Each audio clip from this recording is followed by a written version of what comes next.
Bon, là il est tard, il est posé, donc les enfants sont au lit, les moins de 18 ans préparent leur rentrée scolaire, nous on va parler à froid, calmement, de cette première journée de Liga, donc le Barça qui l'emporte avec son équipe B, le Real qui fait match nul avec son équipe A, et tout ça pour le plus grand bonheur des Catalans et pour la plus grande tristesse des Madrilènes. Mais est-ce que le championnat est déjà plié et est-ce qu'on peut tirer des conclusions déjà et faire des bilans? Bien sûr que non.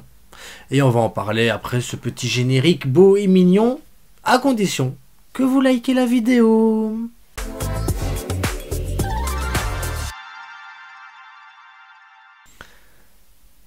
Et j'ai oublié de le dire, abonnez-vous aussi les gars, abonnez-vous. Donc on va commencer par le Barça, comme ça voilà, on va commencer par le Barça. Un débrief à froid, tranquille, parce que voilà, il y a eu le débrief à chaud, il y a eu la réaction à chaud de vos commentaires où j'ai démonté chaque joueur, mais je me suis basé sur vos commentaires pour démonter les joueurs. Pourquoi j'ai fait ça? Parce que je trouve que vous faites des dingueries des fois dans les commentaires, c'est affolant, c'est affolant. Le Barça gagne contre Valence à l'extérieur, à Mestalla. Oui, c'est pas le plus grand Valence, oui, c'est pas le Valence de Silva, Villa, Barra et tout ça, non, mais ça reste une équipe qui est très dure à jouer à l'extérieur, c'est une équipe qui est très compliquée à faire bouger, c'est une équipe qui peut te faire mal. D'ailleurs, Valence nous a fait mal en première mi-temps, ça a été très dur, Valence aurait pu mener 2-0, voire 3-0, le sauvetage de Koubarsi, la boulette de Ter Stegen, on a vu également que nos titulaires sont pas spécialement au niveau, je pense à Ferran Torres, Inigo Martinez évidemment. Maintenant, moi, je ne suis pas surpris et je ne leur en veux pas parce que je ne m'attends à rien de leur part. Donc, comme je m'attends à rien, quand ils font rien, c'est cohérent. Voilà, moi je trouve ça cohérent. Ces gars, ils font rien, il se passe rien. C'est bien. C'est magnifique, voilà, c'est tout. Par contre, un Robert Lewandowski dans le rectangle, ça c'est beau à voir. Donc ça c'est important parce que voilà, Robert Lewandowski, c'est ça qu'on veut de lui et ça fait du bien de voir Robert faire ça. C'est son taf. Après c'est son taf, c'est comme le gars qui... Voilà, c'est son boulot. Mettre des buts en tapine comme ça, c'est son boulot. Et après, mettre des tapines, il faut être au bon endroit, sentir le jeu et tout. Donc je suis content de Robert Lewandowski pour ce match-là. C'est important. Le retour de Pedri, on a vu, c'était hyper important, ça fait du bien. Maintenant, Pedri doit effectivement prendre un peu plus ses responsabilités quand il se trouve dans les 20 mètres. Parce que voilà, il doit frapper. Il doit apprendre à frapper le Pedri.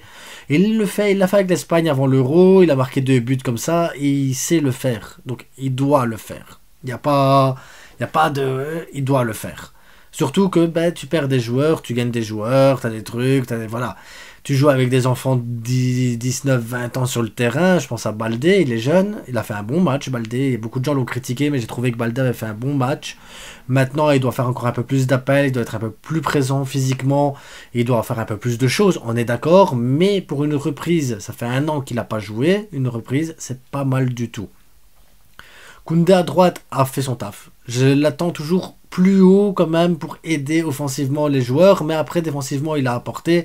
Voilà, on peut pas tout faire, on peut pas améliorer tout en un seul match, ça prend du temps, donc voilà, Koundé, mention spéciale, défensivement nickel, offensivement pas mal, mais peut faire mieux là-dessus. Défenseur central, oui, Koubarsi nous a sauvé le match, Inigo nous a tué, presque tué, parce que waouh, Inigo. Christensen, pour moi, devrait commencer titulaire au prochain match avec Koubarsi à côté de lui, avec Koundé à droite pour empêcher Nico Williams et Baldé à gauche. Voilà, comme ça vous avez déjà la défense que je voudrais mettre en place dans l'avant-match. Le milieu défensif, Casado, Bernal fonctionne très bien, les gars. N'oublions pas qu'ils viennent de Division 3, ils arrivent dans le grand bain. Faire un match comme ils ont fait là, pour leur premier match de Liga, premier match de haut niveau, c'est très très bien. Maintenant, ils vont monter en puissance, ils vont prendre habitude, ils vont s'entraîner. Donc, soyez patients. On va avoir du grand Bernal, on va avoir du grand Casado. J'ai adoré leur match. Donc, voilà. Mention spéciale. Ils sont bons, ils sont forts, ils sont beaux, ils sont magnifiques. Lamine Yamal en dessous, mais on connaît les circonstances de pourquoi il était en dessous. Donc, voilà. À un moment donné, les gars, c'est pas grave. Il va se remettre dans le bain. Il est jeune, ça va aller. Ça va aller. Lamine Yamal, de toute façon, reste notre meilleur atout offensif, quoi qu'il arrive. Donc même à Lamine Yamal à 50%, sera un meilleur atout qu'un Ferran Torres à 150%. Donc voilà. Pau Victor qui a fait une belle entrée, j'aimerais bien le voir titulaire au prochain match, vraiment, vraiment. Tu mets Ferran Torres sur le banc, tu mets Pau Victor directement, je pense que tu ne perds pas en qualité. Je pense que si tu mets Pedri à la place de Rafinha également, tu ne perds pas en qualité, au contraire tu gagnes en stabilité. Donc je pense que prochain match, tu peux essayer de te mettre un Bernal, Casado avec Pedri au milieu.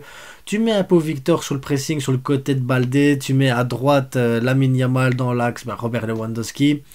Je pense que tu peux avoir une très très belle équipe. Derrière, Garcia m'a fait beaucoup plaisir en 6 parce que j'ai toujours cru qu'il avait le potentiel pour jouer 6 et il a confirmé. Parce que on peut redire oui mais c'est le premier match hein, parce que oui on critique hein, Ferran Torres il est nul, là si tu lui dis oui mais c'est le premier match, oui mais il est nul quand même, ok, mais là si tu dis Garcia il a été bon, il a fait un bon match, oui mais c'est que le premier match, il faut pas juger sur le premier match. Ça dépend les noms, ça dépend les joueurs, ça dépend les types, les gars il faut se calmer, c'était le premier match et j'ai trouvé Garcia intéressant parce que dans sa prise de décision, sa prise de balle, dans le positionnement de son corps et tout ça, j'ai trouvé hyper intéressant et très très bon les gars, très très bon. Donc il y a réellement un potentiel à exploiter avec Garcia derrière. On a appris également le départ de Gundogan, une vidéo est sortie dessus il y a quelques heures, je vous invite à aller la voir.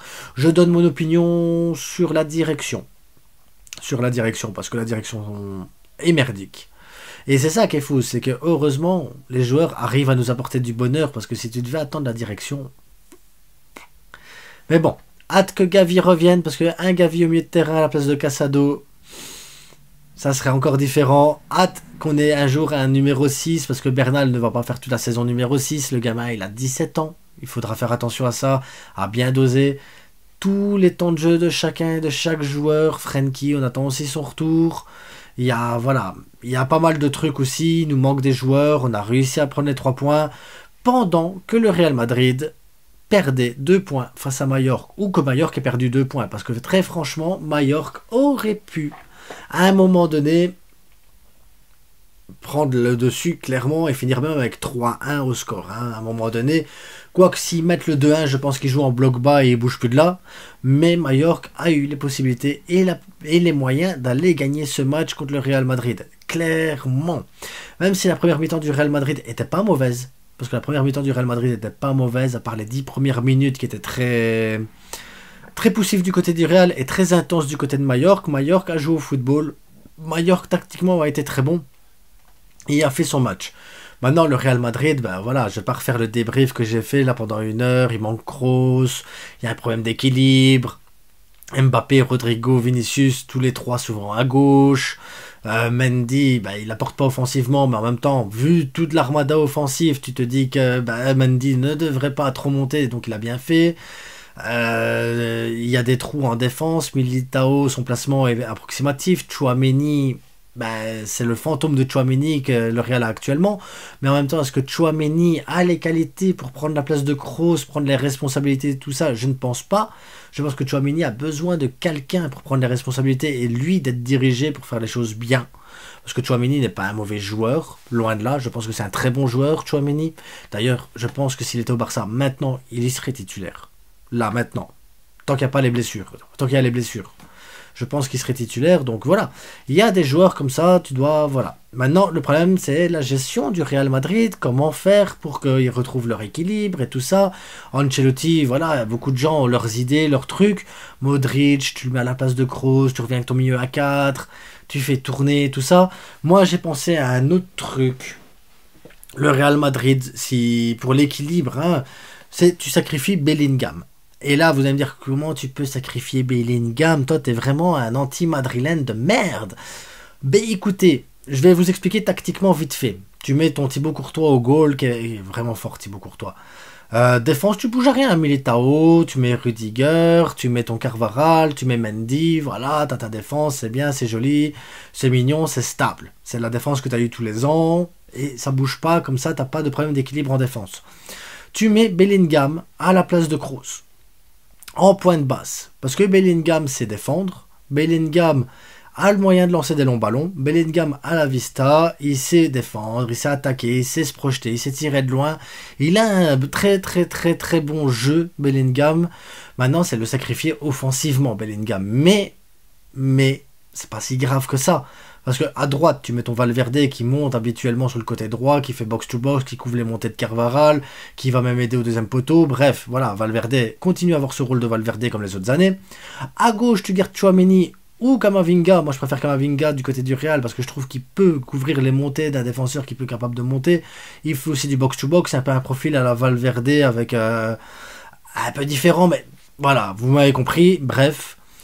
Et comme ça, ben, en numéro 10, tu peux mettre Arda Güler et Brahim Diaz, un des deux. Ça te permet d'avoir Arda Güler ou Brahim Diaz qui se remplacent l'un et l'autre. Donc, tu augmentes le temps de jeu d'Arda Güler, tu augmentes le temps de jeu de Brahim Diaz, tu crées aucune concurrence en attaque avec ces deux-là, parce que voilà, il y a zéro concurrence. De l'autre côté, Bellingham, tu le mets en concurrence avec Modric, qui de toute façon grattera des minutes à gauche, à droite. Voilà, c'est Bayos, il prend de temps en temps la place de Valverde ou un truc quand tu dois faire tourner. Mais ça te permet de ne pas perdre ton équilibre au milieu de terrain, d'avoir des joueurs de ballon, d'avoir la maîtrise du ballon et de pouvoir lancer des attaques. Et là, en attaque, ben, t'as plus beaucoup de choix. Mbappé avec Vinicius, Rodrigo avec Vinicius, ou Mbappé avec Rodrigo. Voilà, tu peux faire tourner les trois là, donc ça veut dire que tu peux avoir une rotation saine, sans que les gars ils accumulent trop de minutes. Et si tu gagnes 4, 5, 6-0, tu peux mettre ton nouveau Pelé là, Hendrik, et voilà, c'est bon, comme ça te permet d'avoir la rotation, des joueurs qui sont pas trop en concurrence, des temps de jeu corrects, et t'as ton équilibre. Parce que le Real Madrid, ben, ça reste le Real Madrid, ils ont des solutions, il y a des moyens de faire les choses. Le tout, c'est Ancelotti de prendre ses risques et ses responsabilités. C'est tout. Maintenant, dites-moi, vous, ce que vous en pensez de ma solution. Ah, peut-être que je dis de la merde, hein, j'en sais rien. Peut-être que vous allez me dire, t'es un footix, t'aimes pas le Barça, t'aimes le Barça, mais voilà, le Real Madrid, c'est de la merde. Tout ce que tu veux voir, c'est Vinicius sur le banc et Bellingham derrière, comme ça, il marque plus de buts et de tapines. C'est possible, hein. Moi, c'est parce que je me dis, bah, Arda Güler, devant, il prend des responsabilités, il marque des buts quand il est devant le but, voilà, c'est tout. C'est tout. C'est, voilà, un point de vue, comme un autre, les gars. Dites-moi ce que vous en pensez, mais en attendant, le Real Madrid n'est pas mort. Le Barça a effectivement 2 points d'avance. Maintenant, le Barça, faudra tempérer avec les retours de blessures et tout ça, parce qu'il ne faut pas oublier, là, Ferran Torres, mais tu mets Dani Olmo s'il est disponible. T'as du Pedri. J'allais dire t'as du Gundogan après pour remplacer, mais t'as pas Gundogan. Mais t'as du Fermin Lopez aussi qui doit revenir. Il faut pas oublier Fermin, les gars. Lamine Yamal à droite. Tu peux avoir Rafinha derrière pour terminer le match. Lewandowski, Pau Victor. On a de la qualité, on a du talent, on a du banc. Tu as après du Frenkie, Casado, Bernal. Voilà, le football, les gars, il n'est pas mort. Le Barça n'a pas une équipe moins bonne que celle du Real Madrid. Peut-être moins bling-bling, peut-être moins cohérente quand tu regardes les noms ou le mercato. Mais le Barça n'a pas une laide équipe et a une équipe qui peut qui peut rivaliser avec ce Real Madrid-là. En attendant, moi, pour l'équilibre du Real Madrid, je vous ai donné mon truc. Voilà. Après, le Real a le temps. Le Real peut très bien encore continuer à perdre des points pendant quelques semaines, quelques matchs, voilà, juste pour le plaisir. Ça fait du bien. Moi, j'ai pas de problème. J'ai passé un excellent week-end, déçu que le Real n'ait pas finalement perdu ce match, parce que bah, ça aurait fait vraiment un excellent week-end quand même. Et je vous dis à bientôt. N'oubliez pas, voilà, petit maillot, Lamine Yamal si vous en voulez, les gars. C'est 30 €, enfin, c'est moins de 30 €. Moins de 30 € un maillot comme celui-là. Voilà, floqué avec les patchs Ligue des Champions. Voilà.